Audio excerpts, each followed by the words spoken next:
Serial गुम है किसी के प्यार में के लेटेस्ट एपिसोड को सबसे पहले देखने के लिए हमारे चैनल को सब्सक्राइब करें। आज के एपिसोड की शुरुआत में ऋतुराज तेजू से कहता है, अगर नील ने शादी से पहले तुमसे पूछ लिया होता तो अच्छा होता। नील कहता है कि तुम सही बोल रहे हो, मुझसे गलती हुई है, मैं तेजस्विनी से इसकी माफी भी मांग चुका हूँ और जिंदगी भर मांगता रहूंगा। नील ऋतुराज को डांटते हुए कहता है, तुम पति पत्नी के बीच की बात यहाँ सबके सामने क्यों कर रहे हो। ऋतुराज कहता है, अगर तुझे बुरा लगा है तो मुझे माफ कर दे, लेकिन तुम तो जानते हो कि मैं और तेजस्विनी कितनी करीबी दोस्त हैं, इसलिए मैंने यह सब कहा। नील कहता है, कोई भी रिश्ता शादी से बड़ा नहीं होता और पति पत्नी के बीच की बातों की चर्चा सबके सामने नहीं की जाती। आलोक भी नील से सहमत होता है और कहता है, हम सब जानते हैं कि तेजस्विनी की यह शादी शादी नहीं करना चाहती थी, अब शादी हो गई है तो यह कुछ भी नहीं कर सकती। इसी बीच तेजस्विनी कहती है, हर कोई मेरे तरफ से क्यों बोल रहा है, अब यह शादी की बात करने की क्या जरूरत है। इसके बाद तेजस्विनी ऋतुराज को फटकार लगाती है और कहती है, तुम बार बार मुझे दोस्त की बात क्यों याद दिला रहे हो। ऋतुराज कहता है, क्या हम दोस्त नहीं थे।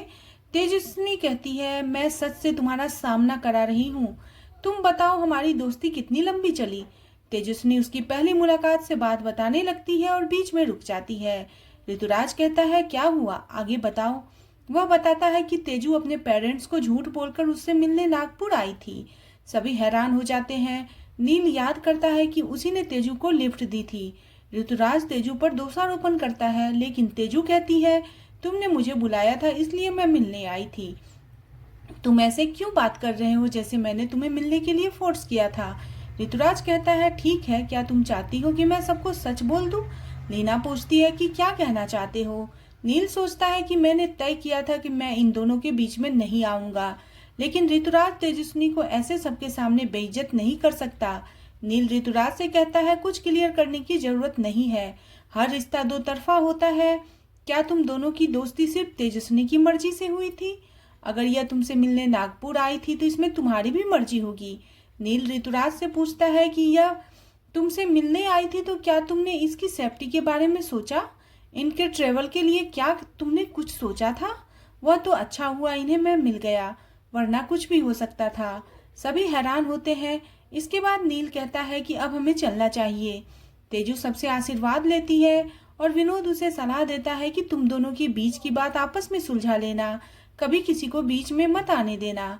तेजू कहती है, मैंने हमेशा मेरे बाबा की हर बात मानी है, मैं कोशिश करूंगी कि आपकी भी हर बात मानूं। इसके बाद नील और तेजू जाने लगते हैं। तभी प्राची उनसे वापस आने के बारे में पूछती है। तेजू कहती है, मुझे नहीं पता। लीना ताना मारती है कि तुम्हें नहीं पता तो किसे पता, नील को तुम इंसान ही नहीं समझती। इस पर तेजू कहती है, इंसान के तौर पर मैं नील की बहुत इज्जत करती हूँ। यह सुनकर नील खुश होता है और वे दोनों वहां से चले जाते हैं। इसके बाद गाड़ी में नील तेजू से कहता है, एग्जाम देने वह ऋतुराज के साथ अमरावती जा सकती है। तेजू हैरान होकर कहती है कि ऋतुराज ही क्यों।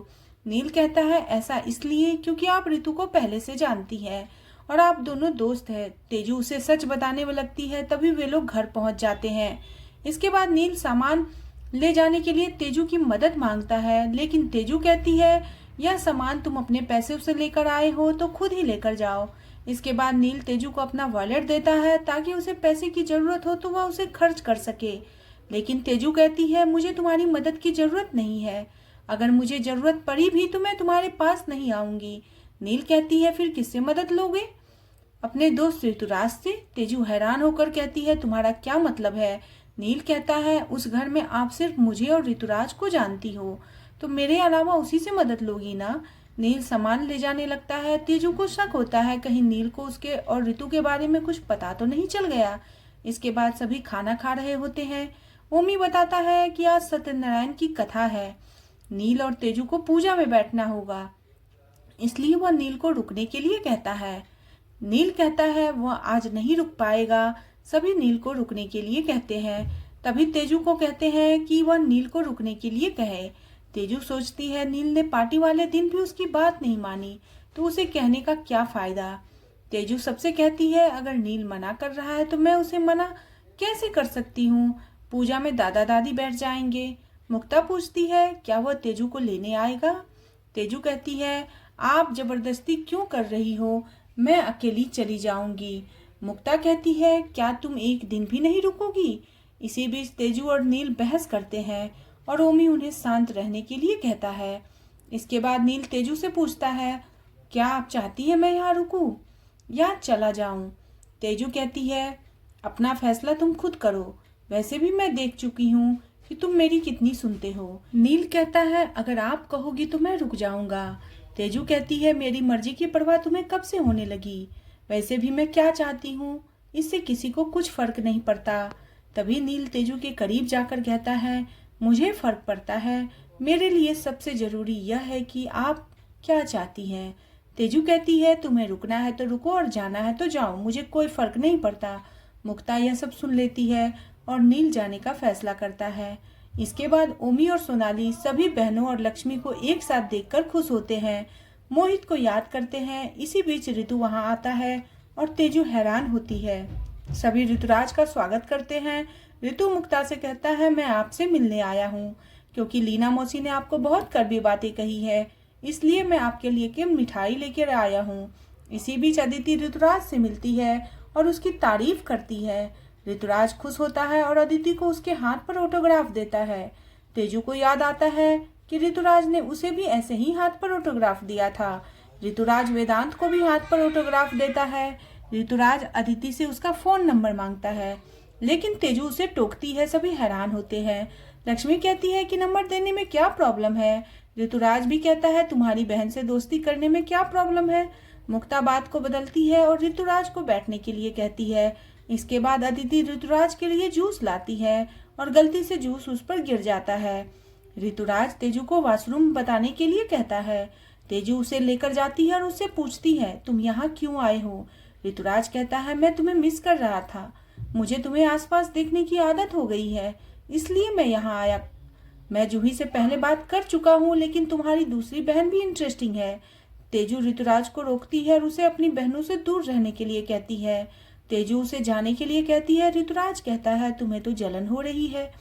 तभी तेजू को मुक्ता बुला लेती है और उसी समय अमय का फोन आता है ऋतुराज को। वह नील के लिए चिंतित होता है। इसके बाद हम देखते हैं कि प्रधान परिवार न्यूज देख रहा होता है, जिसमें बताया जाता है कि नील पर उसकी पेशेंट ने जबरदस्ती करने का आरोप लगाया होता है। एक आदमी नील को पीट रहा होता है। न्यूज देखकर सभी परेशान हो जाते हैं। दूसरी तरफ चौहान परिवार भी न्यूज देखता है और नील की खबर सुनकर हैरान हो जाता है। ऋतुराज वहां से भागता है और तेजू भी हैरान होती है। इधर लीना घबरा जाती है, नील की चिंता करती है। विनोद और जीतू हॉस्पिटल जाते हैं। अमृता और नंदिनी लीना को संभालती है। दूसरी तरफ चौहान परिवार में सभी नील के लिए चिंता व्यक्त करते हैं और परेशान होते हैं। लक्ष्मी कहती है, अगर नील हॉस्पिटल नहीं जाता तो यह सब नहीं होता। लक्ष्मी और मुक्ता इसके लिए तेजू को दोषी मानती है। तेजू घबरा जाती है और कहती है, नील ऐसा नहीं कर सकता। वह नील के पास जाने का फैसला करती है।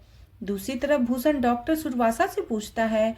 वह बताते हैं कि वह आदमी किसी राजनीतिक पार्टी का सदस्य है और वह बहुत सारे लोगों को लेकर वहां आया था, लेकिन अब पुलिस आ चुकी है तो सिचुएशन कंट्रोल में है। भूषण लीना को शांत रहने के लिए कहता है। इसी बीच लीना कहती है, नील हॉस्पिटल क्यों गया? उसे तो अपने ससुराल में होना चाहिए था। भूषण भी इस बात से हैरान होता है और इसी के साथ एपिसोड खत्म हो जाता है। अगले एपिसोड में देखने को मिलेगा कि पुलिस नील को पकड़कर ले जाती है और उसे जेल में डाल देती है। तेजू हैरान होकर नील से पूछती है कि अचानक सब लोग तुम्हारी जान के दुश्मन क्यों बन गए। आज का एपिसोड आपको कैसा लगा प्लीज कमेंट करें और बने रहे सीरियल गुम है किसी के प्यार में। नेक्स्ट एपिसोड के लिए चैनल को सब्सक्राइब